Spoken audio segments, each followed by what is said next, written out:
You look so nice. Well, thank you. Hello, everyone. Hello, hello. Hope you're enjoying your Sunday. Sunday in quarantine. Yeah, we'll give it a few seconds before we start. Once again. Yeah, quarantine. So we got dressed up for quarantine. Yes. So You look so nice. thank you. You look beautiful. You smell good. I do. Yeah, right now. That's right. Hello, y'all. Hello, Mr. Terrence. Trent. We'll give it a few more minutes. Hope y'all enjoying your Sunday. Yeah, very beautiful day. It's beautiful. And we would go outside, but we're dog sitting for my mother-in-law. So that would be very distracting. Yeah, that's another conversation. Thank you. He said we look nice. I appreciate that. Thank you. Yes. Blue is one of my favorite colors. Blue, red, and green. Of course, black and gold is a given. Who that? We that. Oh. All right. So, the title of our talk today is You Said What to Me? Yeah. How many times have you seen that, heard that, or gotten that? Either was on the receiving end of it or the giving end of it. Many times. And I think right now in COVID, a lot of people are experiencing that because of the quarantine, right? So you can't necessarily get out and go somewhere and do whatever it is you would do when you get upset. Right. So one of the things that we wanted to focus on today is that you said what to me? Because it's so important for us to be able to take what we don't see. We always post the beautiful posts on Facebook, the pictures of us posing and everything else. But what about those moments when you said what to me, right? We're not taking a selfie of that one and posting it, right? So how are you going to work through that so that you can remain together beyond COVID-19? Yeah.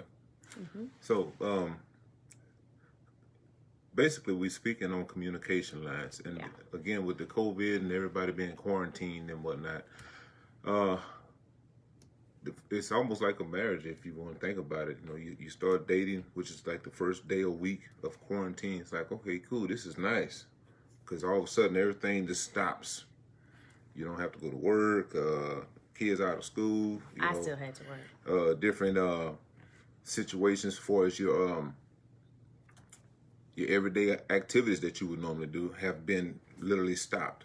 So now you find yourself with all this plethora of time and you can actually just exhale for a minute. So it's like the dating phase almost.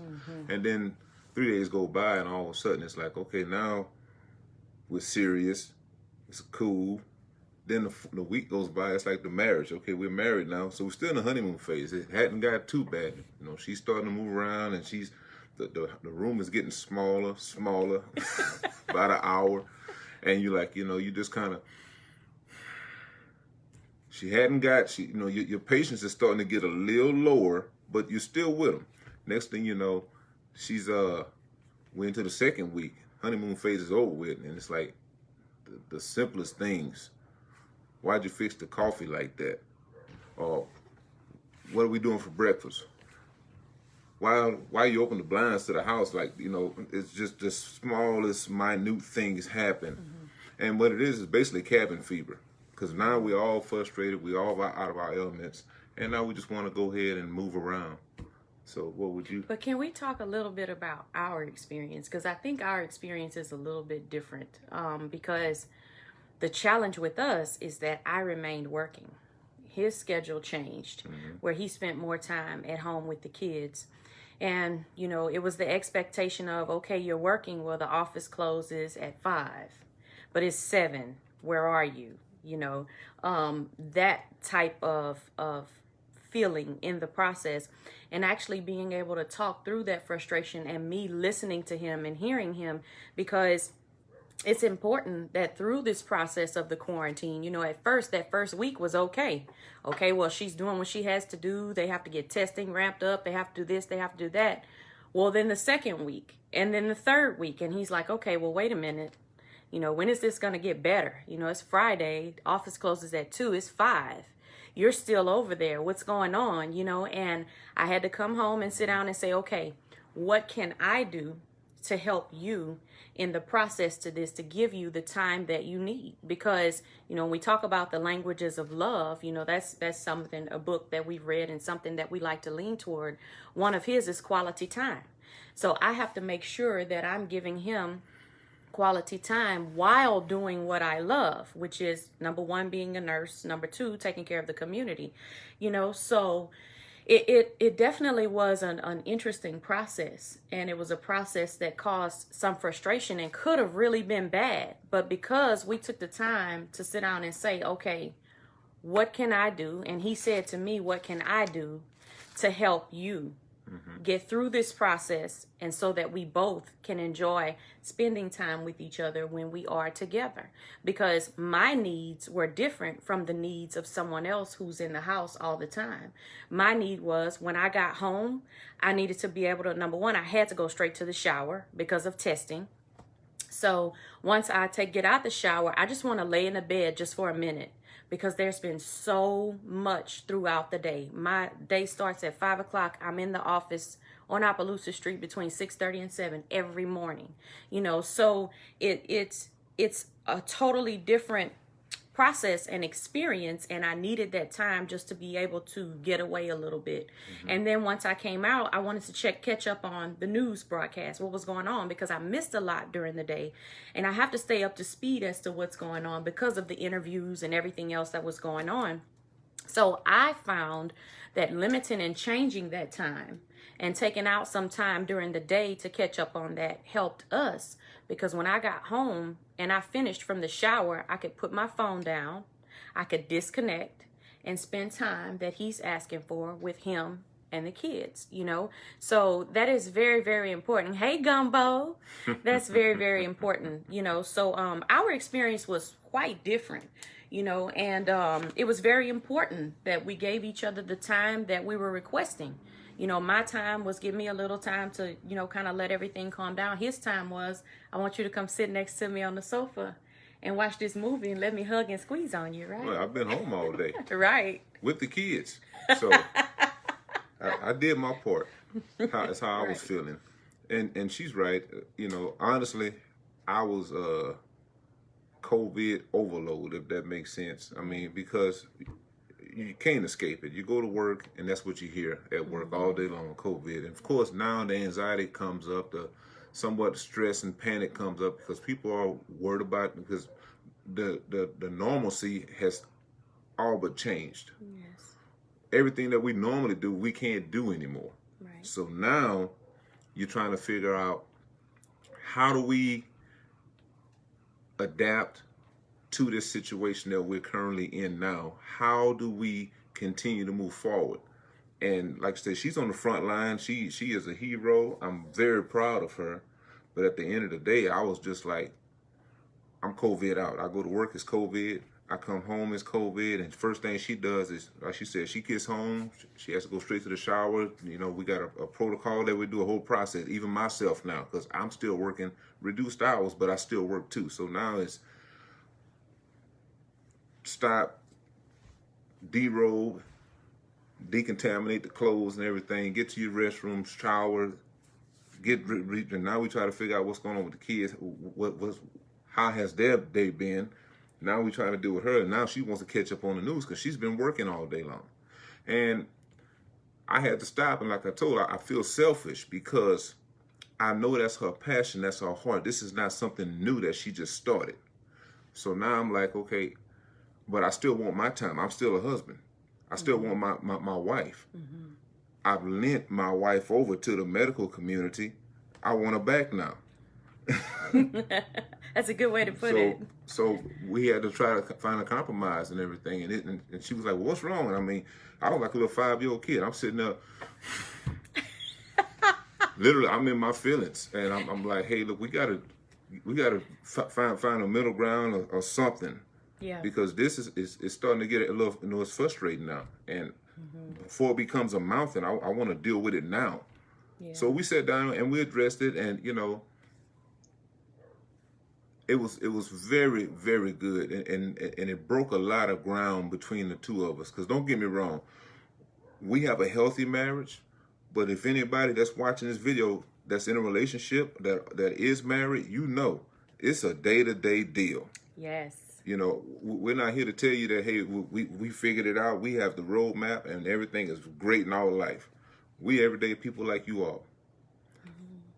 We keep Christ centered in our lives first, and that's what we had to do ultimately. We had to pray about it first to have cool minds, and we can put our emotions aside and come down and speak logically to one another and say, okay, look, this is what's going on. This is why I feel this way. I understand that this is what the situation we're in, and I'm willing to concede a little, but you got to come back to me a little bit. I don't want to say compromise, because compromise infers that somebody won, somebody lost. So we had to come together and basically meet in the middle on the deal.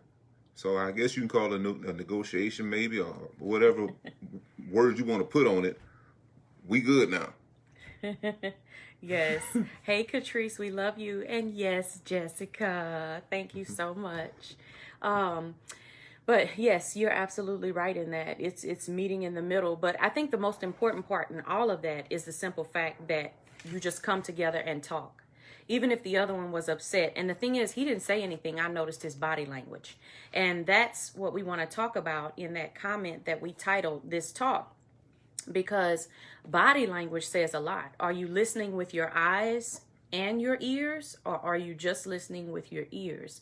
And then you also have to feel with your heart, because I can sit next to him and feel something's not right. He can sit next to me and feel something's not right, so it's a matter of being willing to actually sit down and take the time to address whatever that is, so that you can continue to have that healthy marriage, that healthy relationship. Because that's important. Anybody can walk away. But the simple fact is, if you've spent any length of time with that person, that's time in your life that you can't get back. That's right. So the question is it really that bad that you have to walk completely away? Or can you come to the table? Can you take a deep breath? Can you pray? And then can you put everything out open and honestly? Because that's part of the issue. Many times we sit and we beat around the bush instead of coming out and just saying whatever it is. And we have to be blunt about it. Come out and say whatever it is. And once you do that, then that person can understand where you're coming from. And even if you're saying it, they're saying it, you're really saying the same things, but that person is not understanding, you want to sit back and say, okay, hear me out. Give me just 1 minute, because I think I hear where you're coming from, but I want you to hear me. Let me say it a little bit differently, like Reverend Garner says. Sometimes we ride the slow bus. Yeah. So we have to repeat it, so, and sometimes it's like that, and sometimes we get so frustrated and so upset that we can't talk about it right then, and we just need a little time. And we've had those moments also where I have to walk away, or he has to walk away and just take a moment, just a little time, and breathe.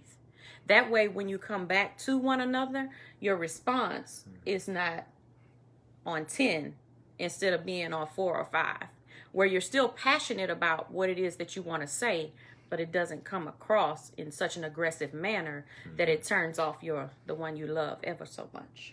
Well, another issue too is listening. Because that's what the conversation is. That's what the dialogue is, back and forth, to be able to communicate with one another, hear each other. And when I say listening, if she starts talking and I pick up my phone and I'm scrolling, am I really hearing her?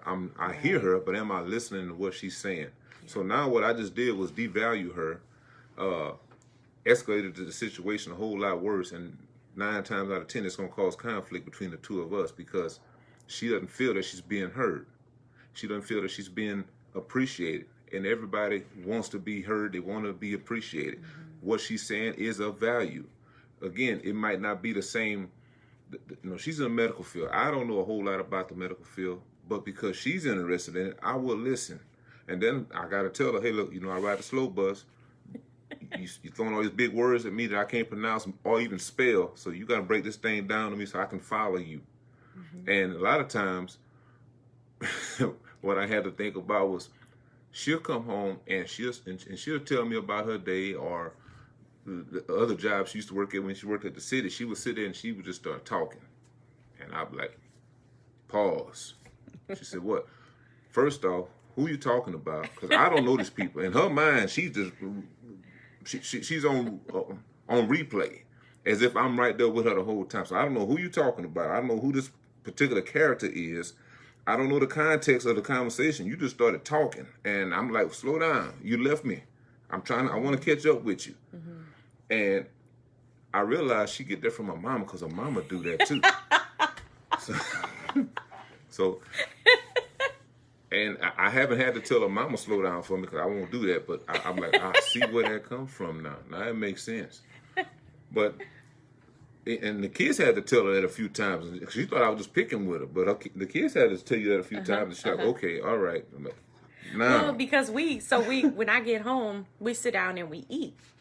And even like if it's late, if the kids have already eaten, they'll sit at the table with us while I eat. And, we talk about our day and they're like, okay, Mom, so I have to take a minute, slow down, bring it back, full circle, and then sometimes it's hard to talk about it because some of the things that I've experienced in nursing are very emotional, and this event here has been very emotional. So it's very difficult to share some of those moments, and some of those moments I haven't shared, so it's just very important for us to remember that when we're communicating to, number one, take our time, number one, slow down, and then number one.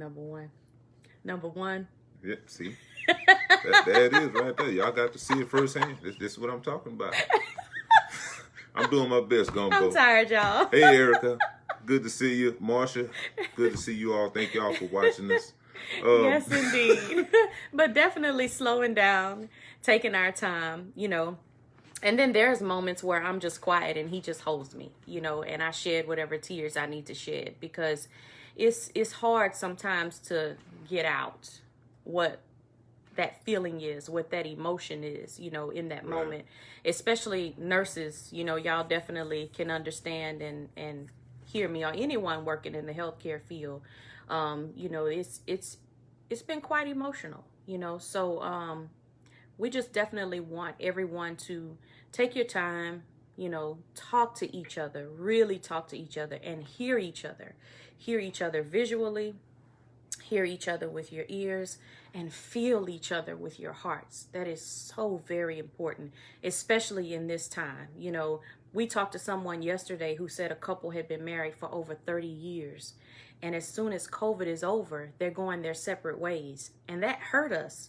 Yeah. That really, really hurt us, because the last thing we want to see is marriages break apart after so many years together. And some of the things are really small. And a lot of the barriers are really communication. That's one of them for sure. This has also revealed other things that may have been going on outside of COVID. And now that you can't move around or go to the office, those things are now exposed. You can get past that. That infidelity, you can get past that.